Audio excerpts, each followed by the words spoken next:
So I'm going to be showing you how to install our 260mm caliper adapter bracket for the Sur Ultra B. Let's get right into it. For the first step, we're going to be removing the caliper, and you'll need a 6mm Allen key to remove these two bolts.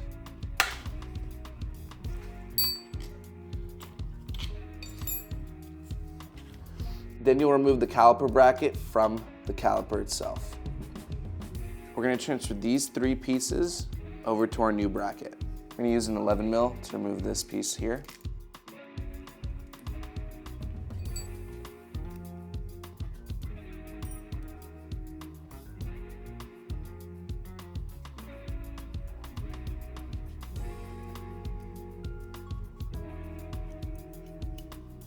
Make sure to always use some Loctite.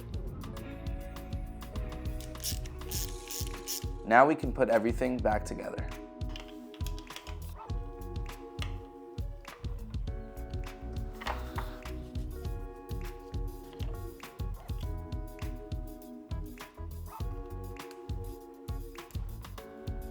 All right, there you have it. Your 260mm caliper adapter bracket is now installed.